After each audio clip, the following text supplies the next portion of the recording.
That Don't Sound Right is a podcast about talking the way we did before the internet. When you could not prove anyone right or wrong, all the expertise was contained in the people involved in the conversation. We hope you enjoy our conversations. And as you listen, if you find yourself silently saying, that don't sound right, send us a comment. You're one of us. So you climbed a 100-foot rope. Pretty much.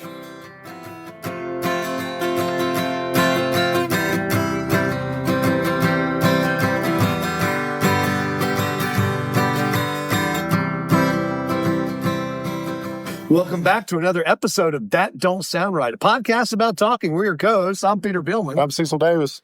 And we're just trying to have a conversation here without Googling or fact-checking things. Those things can so easily kill a conversation. Our conversations are having an effect. They're spreading, and they're making people notice things, and they're making people try new things. I'm so happy. A coworker came by and said he noticed a slight color in his new LED lights that he'd installed, and it drove him crazy. He had to go change them.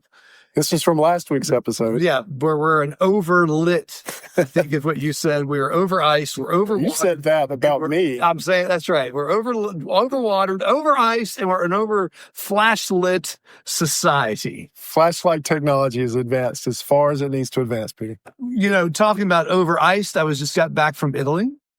Yes. Did you have ice in Italy? Not a whole lot of ice. They're not an over-ice society. Not a whole lot of ice over there. Not a whole lot of water from the tap.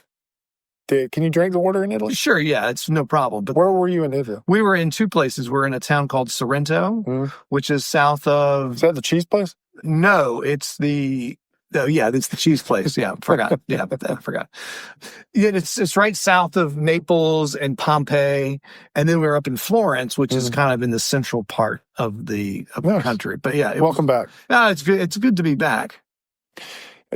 So your friend noticed that the color of the light was slightly different. He had two outdoor lights. One of them burnt out. He replaced it, put a new one in. That night, turned them on and saw, oh, wait, they're different colors. And I said, yes, LEDs are ruining our lives. So, and also, in addition to that, my brother spent the night last night in the New Mexico desert. And on purpose? On purpose. Okay.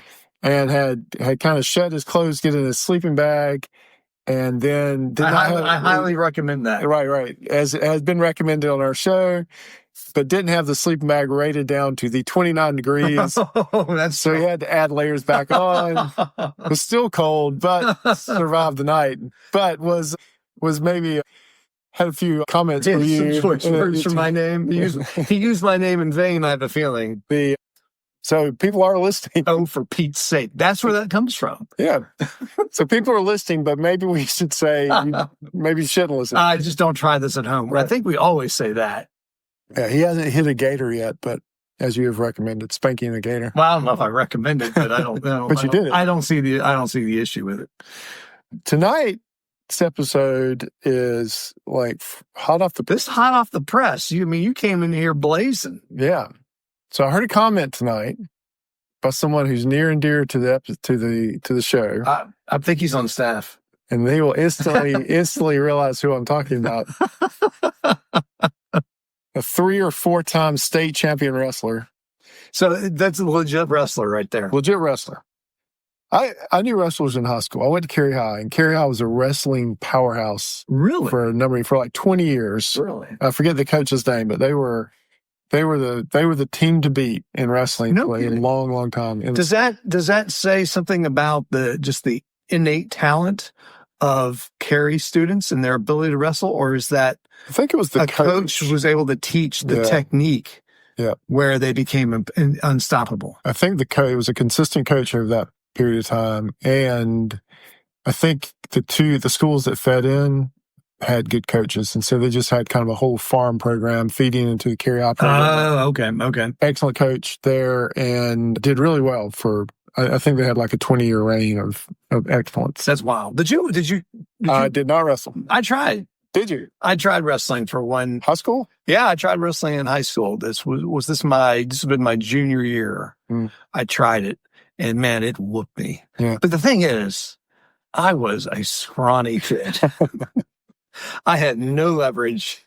And I remember one of the first things that was during, I don't know, it was during tryouts or it was probably just conditioning. In the gym, they had a rope tied to the ceiling. Yeah. And you had to climb as most hospitals had back. And you had to climb that rope. Yeah. Up to the top and ring the bell. Yep. And I was not fond of heights. And I don't even know if I had the technique to do it. Because the gym is what? I'm not even looking because of my measurement of height. At least 100 feet. So you climbed a 100-foot rope. Pretty much. And then... What is it really? About 30 feet up? 40 feet up? That'd be my guess. Probably 30. Yeah. More like... Well, it's probably, 3 stories. So the same amount I climbed on a ladder. 3 stories sounds about right. Right. Okay, so 30-foot rope. Yeah. And then, well, at least have that half an inch foam pad at the bottom in case you fell. Yeah, nothing like the dull thud of human flesh against the padding. Yeah. I didn't know you did that. Yeah, I didn't last, but that was when my condition in my wrist was flaring up. And I told you about that. Right. And that actually made it even worse because when you're wrestling, what's one of the things you grab? Someone's wrist. And so they would grab my wrist and it would just shoot pain right on my arm. Yeah. Over I go. I did not participate. Yeah, I didn't any sports. I did not last long in wrestling, to say the least. But a lot of people wrestle. There were wrestlers there, and then I knew some wrestlers in college. And my understanding is you're trying to be the heaviest person in the lower weight class. In the lowest weight class. You want to be in the lowest weight class possible, the heaviest person in that weight class. Right. So you're always messing with your weight. Right. You're always because you weigh in. And that determines what weight class you wrestle in for that match, right? Yeah. So you're always trying to lose weight to get into the weight class one down, I guess. Which is counterintuitive because to be good at wrestling, I would think you need to be very strong. Yeah. And to be very strong, you need muscles. And muscles have a certain amount of weight associated with them. Right. And also, wrestling takes in a pretty good amount of endurance. Yeah. And I never really got the whole be dehydrated and malnutrition right before the match. I mean, it works for them, but that never really sounded right to me. So nor I either. Right. I guess you weigh in and then you go and eat a lot so you'll be ready for the match. Yeah, we probably need some follow-up questions with our staff about this. But the technique that was proposed was that you could stand on your head and then jump on the scale and you would be a half a pound lighter. No, that don't sound right. I said it didn't sound right. Wait. So how long are you on your head for? Not that it matters. I don't know. But I mean, you're doing a handstand? I guess. You're upside down. He'll have to call in and so you're hanging upside down. What's you reminded me of an old joke. Yeah. And you'll appreciate this because it's an old trucker's joke. So there's a guy driving down the road in a truck. And about every half a mile, he gets out and runs around the truck and beats on the side of the truck. Mm-hmm. And so he's doing this for a while. And finally, this cop is watching him do it. And so the cop finally pulls him over and goes, "What are you doing?" He said, I've only got a half-ton truck, but I've got a ton of birds in there, so I got to keep half of them flying all the time. Well, that would work. You said that when I said that. That would work. I don't think that's the way that works. It does. It's exactly how it works. If you had an 18-wheeler full of birds, right? Let's say it was. So we'll use the same things. You got a ton of birds. I got a ton of birds. It's a half a ton truck. Sure. And you keep half of them flying. Yeah. You're gonna your payload. Your payload is not touching. Your payload is not transmitting load to the truck. They're transmitting it to the surrounding air. I don't think that's the way that works. It's exactly how it works. Yeah, it's not how it works. If you were on an airplane, so when you're flying back from Europe, if you're on an airplane and you jump, you don't fly to the back of the plane because the plane's still moving, right? Right, but the plane doesn't become your body weight lighter if you jump in the air. It sure does. No, it sure does. I don't think that's for a split second. It does. No. Yeah. Actually, what actually happens first is the plane gets heavier. How's that? Because you generate force to propel yourself upward. But that doesn't increase weight. That increases downward force. Yeah, but what the wings experience is weight, right? The wings experience weight. Weight or force? In this case, it's force. It's weight times gravity. All right. Okay. And so you've applied a force to propel yourself up. That increases the force on the plane. So those wings actually have to carry that much more. But then in that split second, when you're off of it, it releases. That weight's no longer there. Same thing in the truck. Except the weight is being, or the force of the birds is being distributed to the air around it, which is dispersed. It doesn't go onto the truck. So the truck is lighter if the birds are flying. Half of the birds are flying. If half the birds are flying, half the payload. You only have a 50. You only have to have half the payload. That's right. That's right. So, which makes you wonder why they jam the chickens in these trucks with such little compartments. Keep half of them flying all the time. You could have them. Yeah. I'm not sure that would work. I think in theory, yes, you've got half of it in. Which part wouldn't work? I've really got to think this through. We need a physicist to talk to us about this. But so back to the original question. So if you're trying to make your wrestling weight and you stand on your head and then jump on the scale, I can't imagine the physics on how that works. I can't. But I don't understand that. I don't see how this was a technique. We need wrestlers to call in and tell us if this was something they tried to do. This don't sound right. That you can just defy gravity, if you will. Because I mean, where does that half pound go? It's got to go somewhere. When you're standing on your head, it's still in your body. It's still in your body. It's just distributed. All that blood. But I bet you there's a half pound of blood on your head. Yeah. Now. You're right. And it's when you stand on that scale, the blood is just oozing down, but it's all in your body. Yeah. The weight of your legs is still supporting that amount of blood. I will say that have you ever stood on a scale and lifted one foot and watched the numbers change? Because technically the same amount of weight is on the scale, right? Yeah, but now you've changed the distribution. There's kind of an instantaneous shift of it. Okay. Now, I still think the blood thing doesn't sound right. But in the same way, have you changed the distribution with the blood going to your head and not being in your feet? Same as if you were standing on one foot. Yeah. I would think you'd have to stand. I'm just not. We could easily answer this. How so? Well, I'm not going to stand on my head. But I mean, I wonder if you could do it if you just changed your body position on a scale, if it would change your weight. I don't think it would change the weight as much as you'd see the weight fluctuate. Okay. I've got a question for you.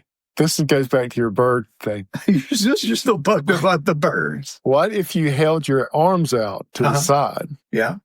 Because now that weight is not really centered over the scale. Yeah, well, but your center of gravity is still... Your center of gravity is still over the scale. But the weight in your arms not over the scale. They're not over, but the force of your body holding up that arm is now that load gets transmitted right down to your leg. What if I'm moving my arms up as I'm weighing? Because the force is now up and not down. Well, I mean, if you had a scale that was going quick, all right. I guess you could drop your weight. It's just really quickly, though. Yeah, but that's all you got to do is a second before you weigh in. I think the blood thing doesn't sound right, but I wonder. Well, I'm wondering. I mean, yeah. I wonder if it's tricking the scale. If it's tricking the scale, the thing is, the blood's moving to me, the blood's moving in the wrong direction. If the blood's moving, yeah, I agree.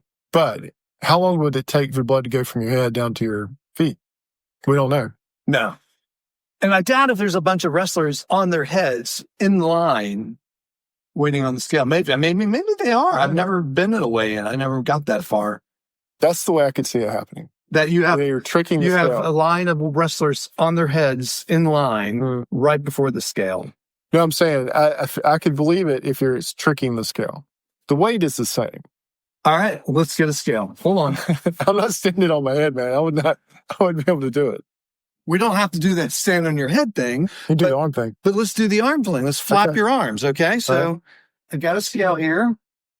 Peter's got the standard bathroom scale, digital scale.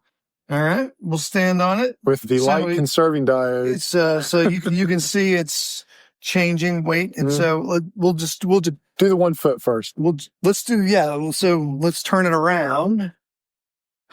Okay, so I'm standing on with 1 foot, with 2 feet. Mm-hmm. So it's got to stabilize. So let's see what my weight is first. Okay, so the number reads 180.4. Okay. All right.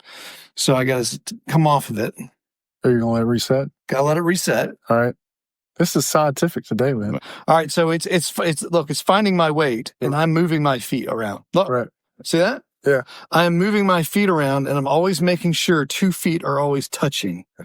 And you can see it takes some time for it to stabilize, but then 180.4, now I'm on 1 foot. Okay. What was it before? 180.4. So 2 feet, it's the same. 1 foot, it's the same. But as you can see, as I was moving my foot around, the weight was fluctuating. Now the question is, so now if you got fluid in your body that's in motion, does it do the same thing? Let's see. One way we can simulate that is what you say, is I can move my arms down, right? So look at the weight down here. Okay. It's fluctuating. Look at it fluctuate. Yep. I think we're on to something here, man. So look what it does is when my arms go up, the momentum of my arms is lifting my body off the scale. Yeah.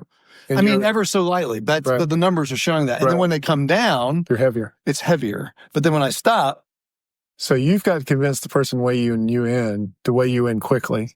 But the problem, probably not let the scale settle. But the problem with the theory is that when my arms went down, it increased the weight. The momentum of the arms coming, so the momentum, the blood coming out of your head through your torso should theoretically make you heavier. As it's coming down. So you'd have to be on your head and jump on the scale before anything really started to move much. Because as it started to move down, it's going to make you heavier. That's right. Yeah. But I don't think it's going to ever make you lighter. I think for an instant it may. I agree. I don't think it sounds right, but by flapping our arms like we did, we showed that changing the mass, moving the mass up and down made a difference. But so you're moving your mass up, standing on your head. Yeah. And now when you stand on it again, it's moving down. I would wonder if they would allow that. I mean, I guess they did. State champ.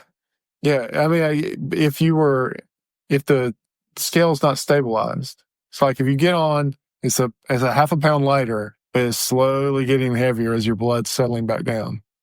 I wonder if they would take that first reading and say, that's the reading. But I would think the first reading is still your original weight, because that's where everything's static. No, I'm talking about if you're standing on your head. On the scale? No. Before you got on the scale. Yeah. You're half pound lighter, but now you're slowly getting heavier because the blood's coming down. Right. What don't sound right to me is the starting point is a half pound lighter. Yeah. To me, the starting point is your original weight, and you get a half pound heavier because the blood is moving. Well, if you had your hands up when you stood on the scale and dropped them, would you get heavier? Yeah, that's exactly what happened. Yeah, well, that's what I'm saying. As the blood's coming down, you're getting heavier. Right. But for that one moment. Well, if I stand on the scale with my hands up, I'm the same weight. After it stabilizes. Okay. Let's do that. Right, because you're up. So you drop them. I mean, let's simulate. I got my hands up. So I've got, 10 pounds of mass over my head. Right. All right? Yep. Am I going to weigh 180.4 still? Once it stabilizes. But when you're in motion, you're going to be lighter. Well, let's see. When you go from the top to the bottom. Let's see. Okay. Here we go. Peter is now standing on the scale. All right, so we're almost at... It didn't even move. Didn't even move my arms. All right. We're going to need the state champion to come in here and further elaborate on this. Yeah, maybe. Well, I bet, it's interesting because I bet, in high school, when we were in high school, the scales were not very accurate.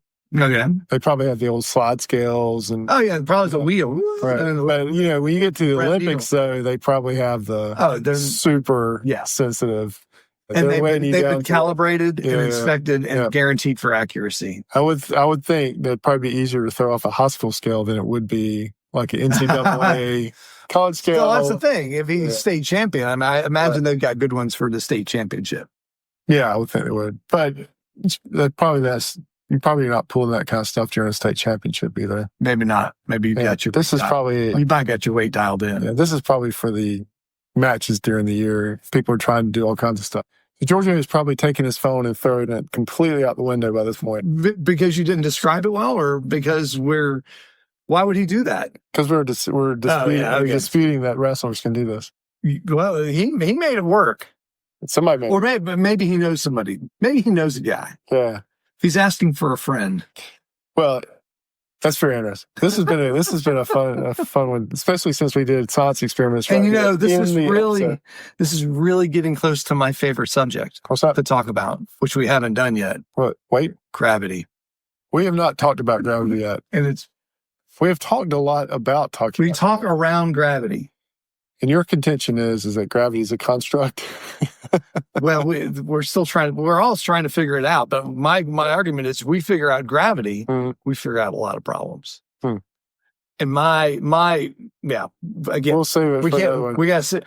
You might need a guy that understands more about gravity than I do to discuss this with. We might have to bring in an expert.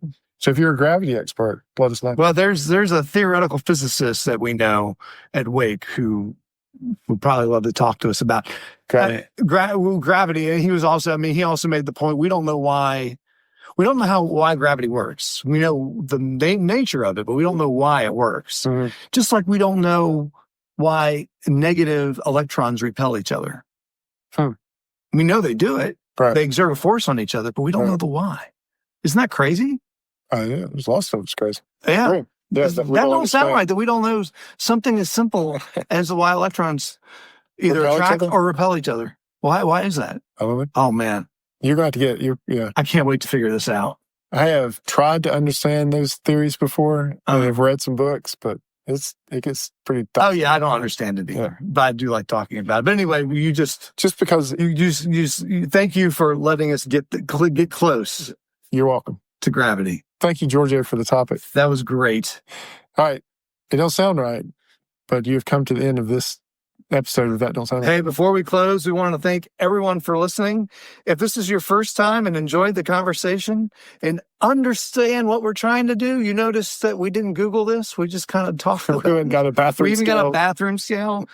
Hit that subscribe button on the platform you listen with. Also, if you're a longtime listener, please give us a rating and leave us a review so others can easily find us and enjoy the conversation. And if you listen to something on the show and think that you may need to use it in practical, really think about it first. Make sure you have it in the correct context for what we meant it. And maybe do some testing at home. maybe Google it. Maybe Google it. Or ask a friend. Ask a friend. All right. That Don't Sound Right is a production of TDSR Podcast in conjunction with Camel City Studios. I'm your co-host and sound engineer, Cecil. Peter is your other host and web designer. Camille is your barista. Emily does your graphic design. Ella does your Instagram. Giorgio tests our merchandise. Brent is our international brand ambassador. And as always, listener number one is Scott. So till next week, keep talking. And stay curious.